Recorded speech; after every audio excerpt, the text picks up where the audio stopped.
Exam में सबसे पहले तो क्वेश्चन यही फॉर्म हो सकता है कि एनईएफटी की फुल फॉर्म क्या है। तो सबसे पहले तो आपको यहाँ से एनईएफटी की फुल फॉर्म पता होनी चाहिए। तो यहाँ पे एनईएफटी की फुल फॉर्म है नेशनल इलेक्ट्रॉनिक फंड ट्रांसफर। तो आप इस फुल फॉर्म को एक जगह जरूर नोट डाउन कर लीजिएगा कि एनईएफटी होता क्या है। अब जैसे कि मैंने वीडियो स्टार्ट किया तो आपको थोड़ा सा तो आइडिया लग ही गया होगा कि एनईएफटी, आरटीजीएस और आईएमपीएस है क्या। इसका बेसिक मोटिव ये है कि फंड्स को एक अकाउंट से दूसरे अकाउंट में ट्रांसफर करना। ओके, चलिए एक बार हम जान लेते हैं कि एनईएफटी है क्या।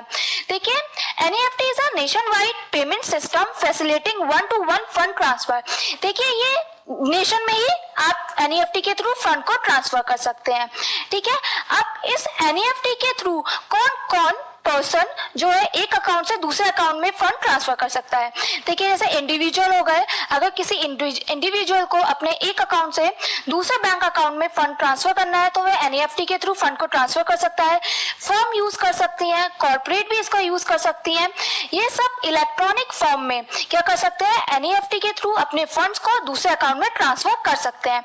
अब देखिए, इसका सबसे बेसिक मोटिव क्या होता है, मतलब इसे बनाने की जरूरत क्यों पड़ी।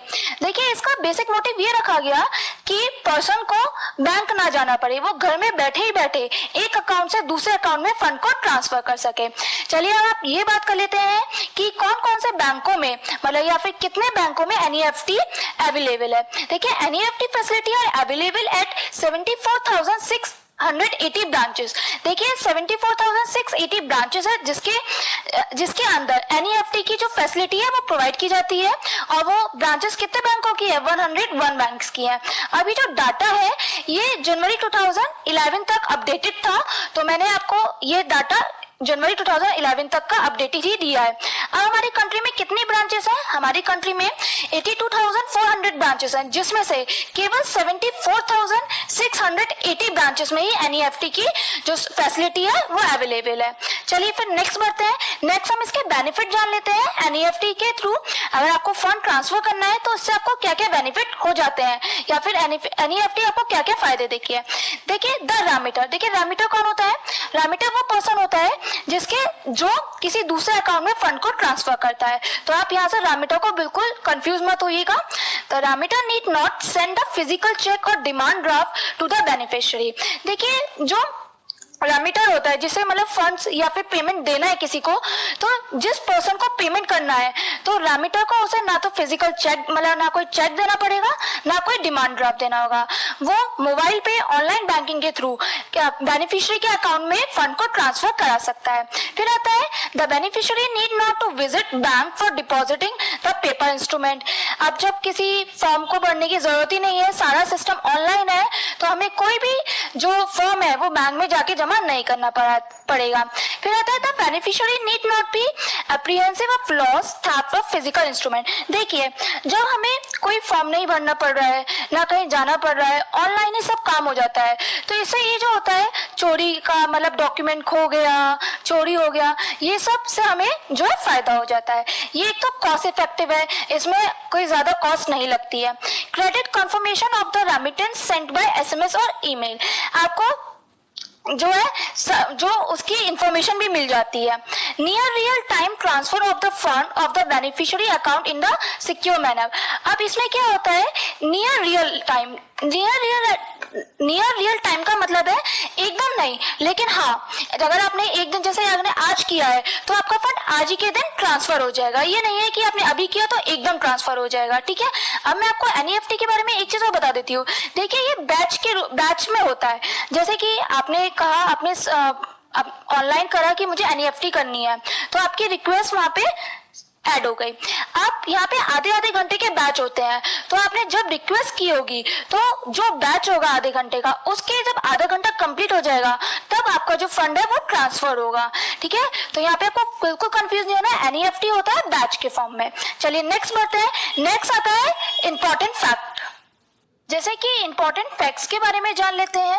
जैसे कि NEFT system also facilitate one way cross border transfer of fund. जैसे कि हमने स्टार्टिंग में पढ़ा था कि जो एनईएफटी है ये सिर्फ नेशन, मतलब इंडिया में ही अलाउड है। जैसे कि आप इंडिया में किसी भी स्टेट्स में एक एनईएफटी के थ्रू फंड को ट्रांसफर कर सकते हैं। लेकिन यहाँ पे अगर आप इंडिया से किसी पर्सन जो आपका बेनिफिशियरी नेपाल में रहता है तो आप नेपाल में एनईएफटी के थ्रू फंड ट्रांसफर कर सकते हैं। केवल एक नेपाल ही ऐसी कंट्री है जहाँ पे आप इंडिया से एनईएफटी के थ्रू फंड को ट्रांसफर कर सकते हैं। ओके, अब इस स्कीम को हम कहते हैं Indo Nepal remittance facility scheme.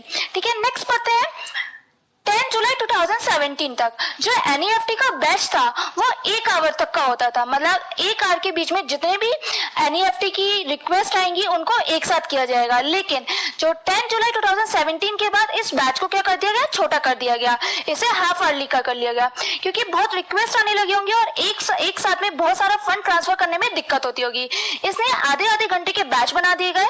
उस आधे घंटे में जिन जिन पर्सन की एनईएफटी के थ्रू फंड ट्रांसफर करने की रिक्वेस्ट आएगी उसमें फंड को ट्रांसफर कर दिया जाएगा। ओके, नेक्स्ट बढ़ते हैं। नेक्स्ट कह रहा है there are 23 half early settlement batches run from 8 AM to 7 PM।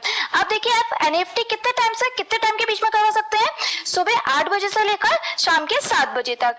ठीक है, अब ये जो एनईएफटी है ये तभी वर्क करेगी जब आपका बैंक खुला होगा, जैसे कि second Saturday and fourth Saturday को जो बैंक होता है वो बंद होता है, तो तब आप एनईएफटी के थ्रू फंड को ट्रांसफर नहीं करा सकते। तो आपको ये पता होना चाहिए एनईएफटी के थ्रू केवल वर्किंग डेज में ही ट्रांसफर हो सकता है। चलिए नेक्स्ट पढ़ते हैं, हम एनईएफटी की लिमिट जान लेते हैं कि एनईएफटी के थ्रू आप कितने का फंड ट्रांसफर करा सकते हैं। देखिए वैसे तो एनईएफटी में कोई भी लिमिट नहीं है, there is no limit either minimum और मैक्सिमम। आप 1 रुपए से मैक्सिमम लिमिट तक कितने का भी फंड ट्रांसफर करवा देते हैं, लेकिन लोग इसमें छोटी ही अमाउंट को ज्यादा प्रेफर करते हैं क्योंकि एनईएफटी में जो फंड ट्रांसफर होता है वो ट्रांसफर होने में टाइम लगता है।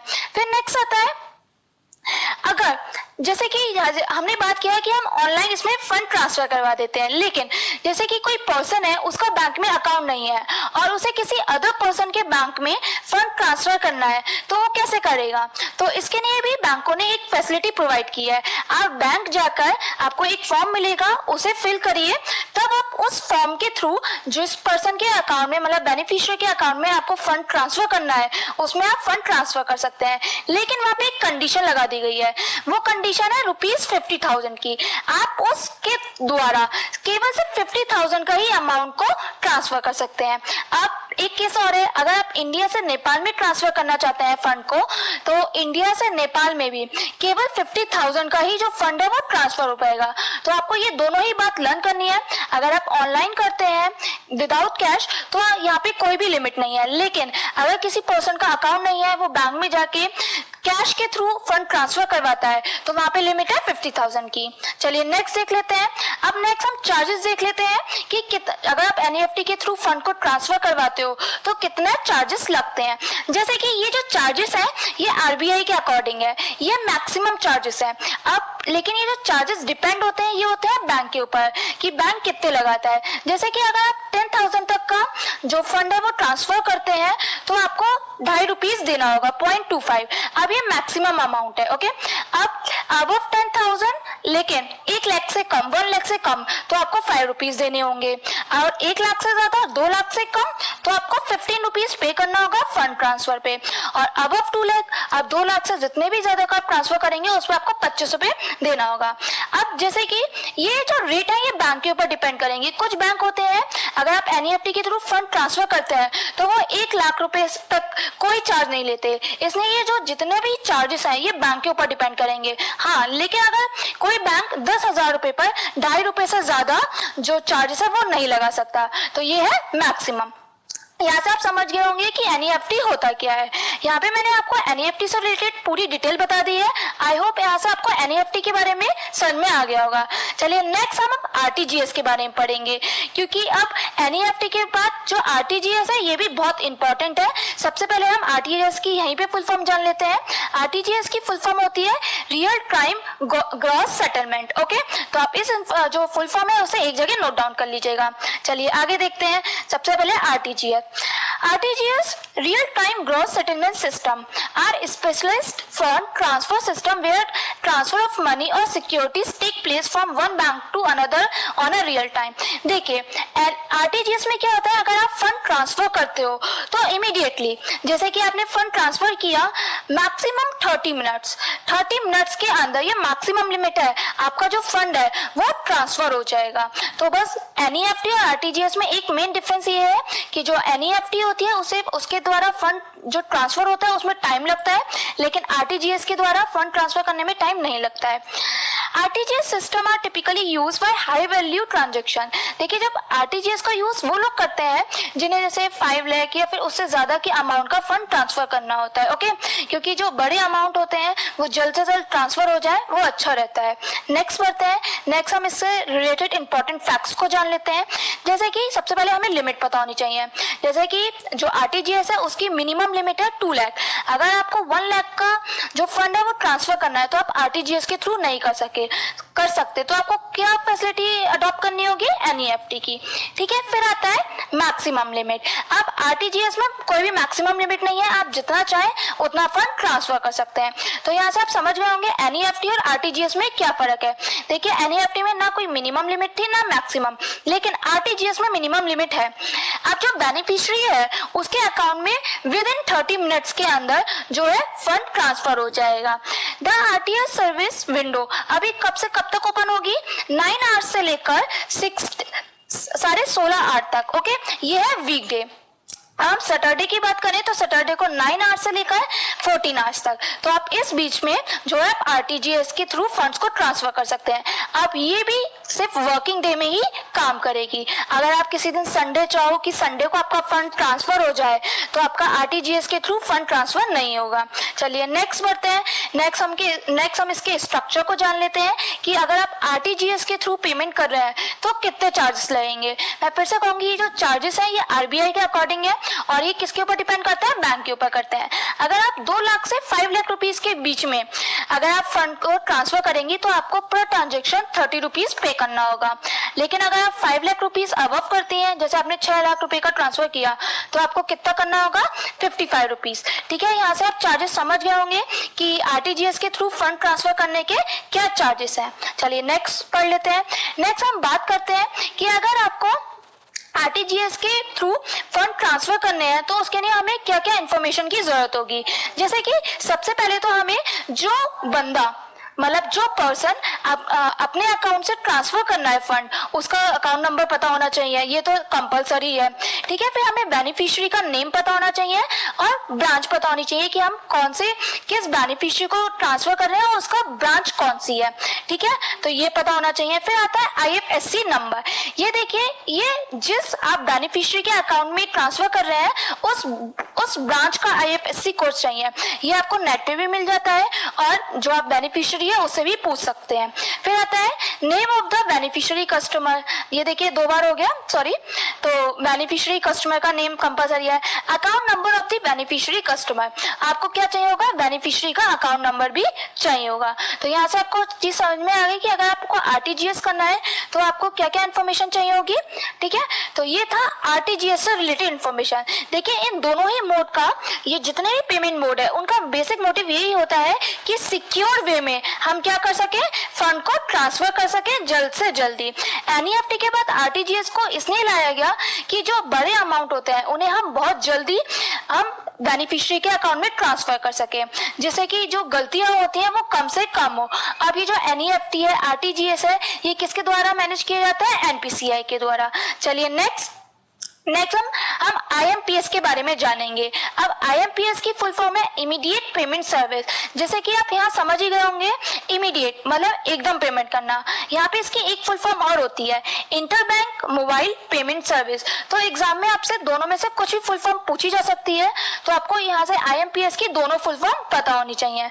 चलिए फिर नेक्स्ट पढ़ते हैं। अब आईएमपीएस के बारे में जान लेते हैं। जैसे कि हम आईएमपीएस के बारे में पढ़ रहे हैं। आईएमपीएस क्या है, इमीडिएट पेमेंट सर्विस, और मैंने आपको इसकी एक फुल फॉर्म और बताई थी, इंटरबैंक मोबाइल पेमेंट सर्विस। तो एग्जाम में कुछ भी पूछा जा सकता है, तो आप दोनों फुल फॉर्म के साथ प्रिपेयर रहें। अब आईएमपीएस में क्या होता है, जो फंड ट्रांसफर कर रहे हैं वो इमीडिएट ट्रांसफर होगा। जैसे कि आप किसी पर्सन ने किसी दूसरे पर्सन को पेमेंट करना है, तो एसबीआई से बैंक ऑफ बड़ौदा में पेमेंट करना है और जो पर्सन है उसे फंड की बहुत जरूरत है, तो आप किसके थ्रू पेमेंट कर सकते हैं? IMPS के थ्रू। जैसे ही IMPS के थ्रू आप पेमेंट करेंगे, बेनिफिशियरी के अकाउंट में with in 1 minute, with in 30 seconds उसके अकाउंट में जो है फंड ट्रांसफर हो जाएगा। तो जो NEFT और RTGS का ड्रॉबैक था कि टाइम लगता था, वो IMPS कवर कर लेता है। फिर आप इसे मोबाइल फोन के द्वारा, ऑनलाइन बैंकिंग के थ्रू अपने घर बैठे ही कर सकते हैं। अब ये सर्विस 24 आवर्स 7 डेज, मतलब चाहे बैंक का वर्किंग डे हो या ना हो, दोनों ही दिन, मतलब वर्किंग डे में भी और नॉन वर्किंग डे में भी आप IMPS के थ्रू जो है फंड को ट्रांसफर कर सकते हैं। क्योंकि अब जैसे अगर आपको संडे को फंड ट्रांसफर करना है तो आप NEFT और RTGS के थ्रू फंड को ट्रांसफर नहीं कर सकते थे, तो IMPS आपको ये फैसिलिटी देता है कि आप संडे को भी फंड ट्रांसफर कर दीजिए। अभी किसके द्वारा मैनेज किया जाता है? ये मैनेज किया जाता है NPCI के द्वारा, national payment corporation of India.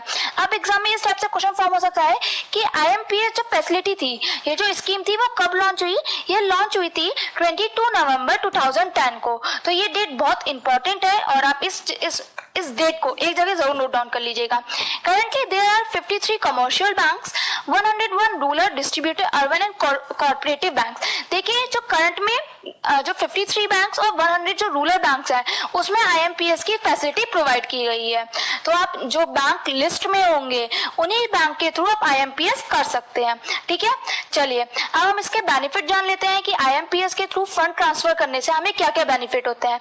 देखिए, एक तो इंस्टेंट फंड ट्रांसफर हो जाता है, आपको टाइम नहीं लगता फंड ट्रांसफर करने में। ये जो फैसिलिटी अवेलेबल होती है 365 डेज 24 आवर्स 7 डेज, तो ये आपको हमेशा आप जब चाहे तब कर सकते हैं। ठीक है, अगर आपको रात के 12 बजे करना है तो भी आप फंड को ट्रांसफर कर सकते हैं। ये सबसे बेहतर सिस्टम है क्योंकि आपको इसके लिए वेट नहीं करना पड़ता और आपका जो इमीडिएट पेमेंट है, जो आपका पेमेंट है वो एकदम इमीडिएट हो जाएगा। और देखिए ये सेफ होता है क्योंकि जैसे ही आपने फंड ट्रांसफर किया, एकदम से जो बेनिफिशियरी है उसके अकाउंट में आ जाएगा। तो आपको जो फंड का सिस्टम है कि आपको लगता है कि फंड प्रॉब्लम हो जाएगी ट्रांसफर होने में, वो बिल्कुल नहीं रहता। तो ये बिल्कुल सिक्योर है, इजी एक्सेसिबल, आप इसके बहुत इजी वे में आप फंड को ट्रांसफर कर सकते हो, कॉस्ट इफेक्टिव है and available on mobile, internet and ATM। आप मोबाइल के थ्रू, इंटरनेट के थ्रू, ATM के थ्रू फंड्स को ट्रांसफर कर सकते हैं। देखिए ये जो फंड ट्रांसफर करने के है मोड, इसमें सबसे 3 इंपॉर्टेंट मोड यही थे, NEFT, RTGS और IMPS। आई होप यहाँ से आपको समझ में आ गया होगा कि हम NEFT, RTGS और IMPS के थ्रू फंड्स को किस तरह से ट्रांसफर करते हैं और क्या क्या बेनिफिट रहते हैं और हमें कौन सा मोड सिस्टम यूज करना चाहिए फंड को ट्रांसफर करने के लिए।